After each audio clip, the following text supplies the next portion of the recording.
All right, we're diving deep into San Francisco skateboarding. Oh, yeah. And we've got some pretty rad stories Yeah. from the legends themselves. Absolutely. Tommy Guerrero, Chico Brenes, Carl Watson. The OGs. We basically built this whole scene, They Grim. did. So they're giving us a front row seat Yeah. to what makes San Francisco skateboarding Right. so legendary. Yeah. I think one of the coolest things about this deep dive is we're going beyond just the tricks and the Yes. spots. Totally. We're like uncovering the soul of San Francisco skateboarding, Yeah. the culture, the community, the history. For sure.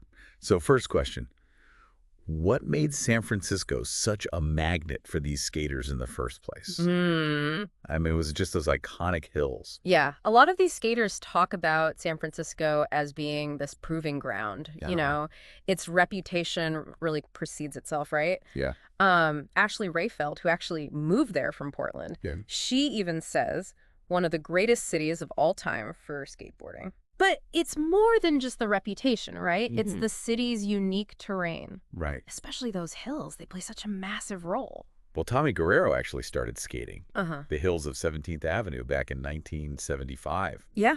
That was like his first skate park. I mean, he talks about how those hills, they force you to learn different techniques, you know? Oh, yeah. And to just crave speed. Like, imagine no skate parks just Yeah. bombing those steep streets. Oh, my God. You gotta have some guts. For sure.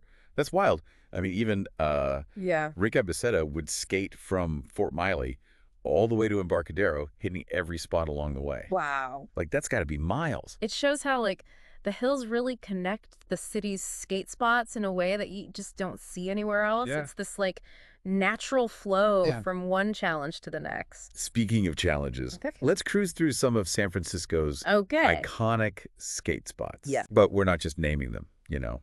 We're going to bring them to life Okay, all right. with stories from these legends. Yeah. Right? Let's start with Embarcadero. Embarcadero, the plaza, the legendary plaza. Yes.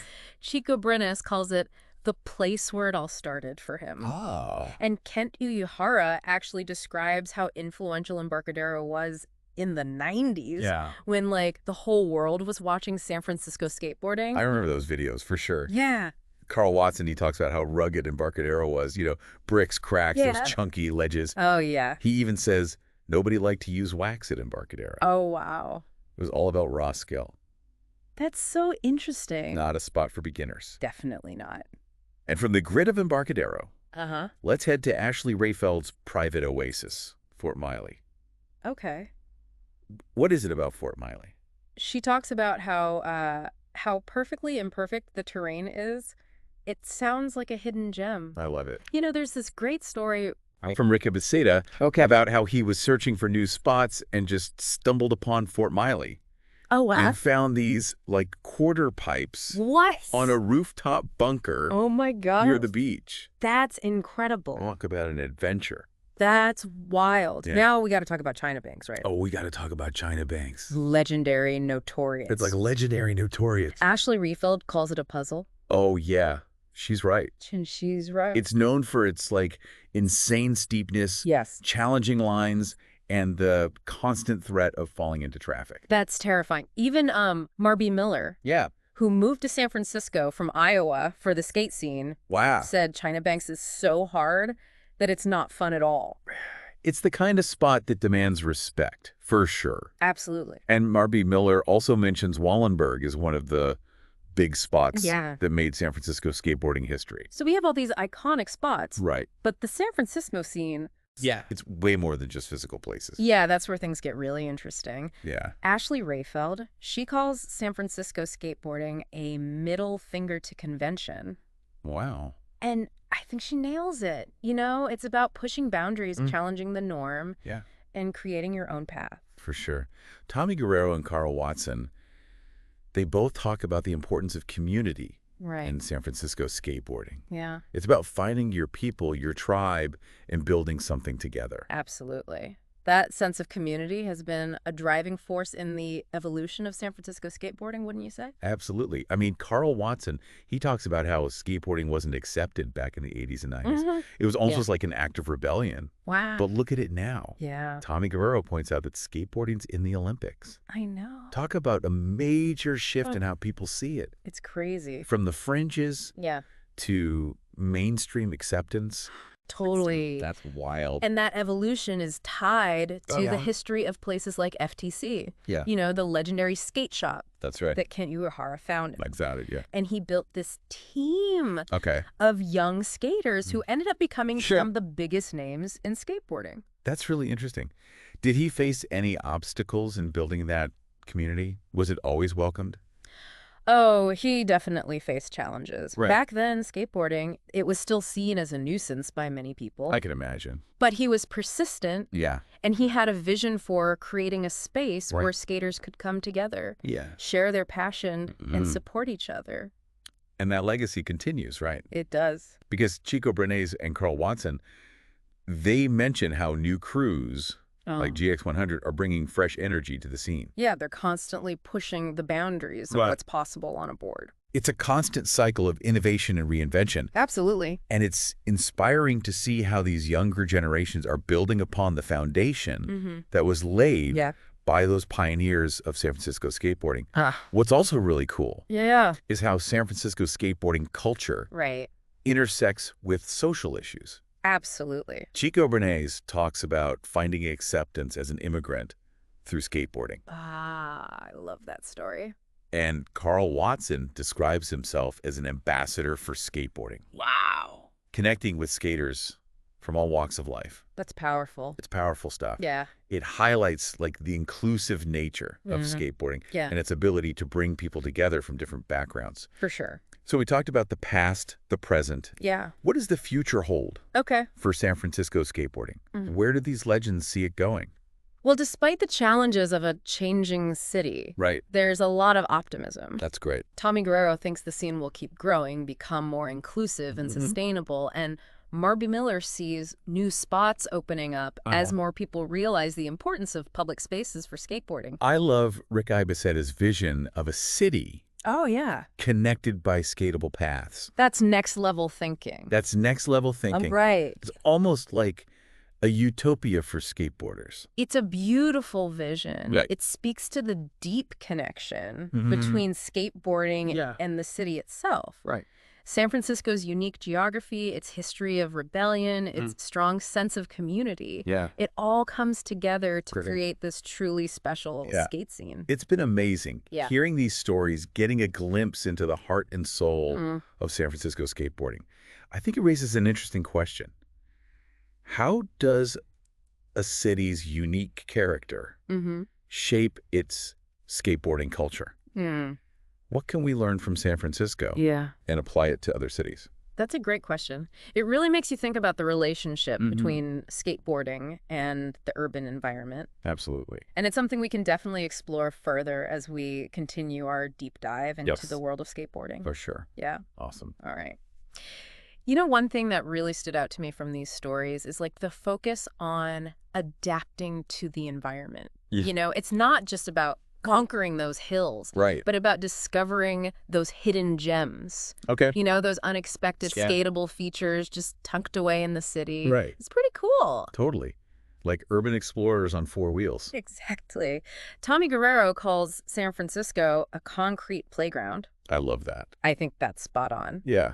They're always finding ways to interact with the urban landscape in ways that most people wouldn't even think of. Totally. It goes beyond just the physical environment, though, right? Yeah, absolutely. It's also about the community that thrives around San Francisco skateboarding. For sure. Kent Uehara talks about building his FTC team based on trust and respect. And that sense of family extended beyond San Francisco. Wow. Creating this global network of skaters connected by their shared passion. It's amazing how a skate shop can become like a cultural hub. A place where people from all walks of life can find a sense of belonging. Absolutely. And that sense of community is so crucial. Especially in a city like San Francisco with its history of social activism and that strong DIY ethos. It's that middle finger to convention attitude that Ashley Rayfeld talked about. That rebellious spirit is woven into the fabric of San Francisco skate scene. It's about pushing boundaries, challenging norms, and creating something new and exciting. And it's not just about skateboarding. It's about using skateboarding as a platform for social change. Totally. Like Chico Bernays finding acceptance as an immigrant through skateboarding. And Carl Watson becoming a true ambassador for the sport, Wow. connecting with people from all walks of life. It's really powerful. It is. It's about how skateboarding can break down barriers and build a more inclusive world. Absolutely. Something that resonates deeply with the values of San Francisco. For sure. So we've covered the past, the present. Yeah. But what about the future of What? San Francisco skateboarding? What do these legends envision? Yeah. What do they think? Despite the challenges of a changing city, Right. they all seem optimistic. Tommy Guerrero believes that the scene will continue to grow and become even more inclusive and sustainable. Awesome. Yeah. And Marby Miller sees new spots popping up as people realize the importance of public spaces for skateboarding. Yes. And then there's Ricky Beceda's vision Second. of a city connected by skatable paths. I love that. I mean, that's next level thinking, right? That is. It's a powerful image, isn't it? Yeah. And it speaks to the deep connection between skateboarding and the city itself. Absolutely. San Francisco's unique geography, its history of rebellion, its strong sense of community. Yeah. All of these things have come together to create something truly special. It's been so rad hearing these stories Yeah. and getting a glimpse into the heart and soul of San Francisco skateboarding. Me too. And I think it prompts an important question Okay. for all of us listening. What's that? How does our own city's unique character shape its skateboarding culture? That's a good question. What can we learn Yeah. from the San Francisco experience and apply it to other cities around the world? For sure. What makes our own local scene unique? Yeah, that's a great question. And it's something we should all be thinking about. But for now, Yeah. let's take a moment to appreciate the raw personal stories Yes. that these skateboarding legends have shared with us. I agree. They've given us a glimpse into a world filled with passion, creativity, and a deep love for skateboarding. Absolutely. It's inspiring to hear about their dedication, their resilience, Yeah. and their commitment to pushing the boundaries Right. of what's possible on a skateboard. So much respect for these pioneers. Yeah, Their stories remind us that skateboarding is more than just a sport. for sure. It's a form of self-expression, a community, a way of life. It is. And that's something to celebrate. Absolutely. It's been an incredible journey, exploring the history, the spots, the culture, and the soul of San Francisco skateboarding. It really has. And it's clear that it's so much more than just riding a board. Right. It's a way of life. Yeah. A form of self-expression, a community, Totally. and even a force for social change. Hearing Ashley Rayfeld talk about that middle finger to convention attitude Yeah. and seeing how skaters like Chico Brenes and Carl Watson use skateboarding to, build bridges and connect with people Right. from all backgrounds. It's inspiring. It's truly inspiring. Yeah. Something Tommy Guerrero said really stuck with me. Oh, yeah.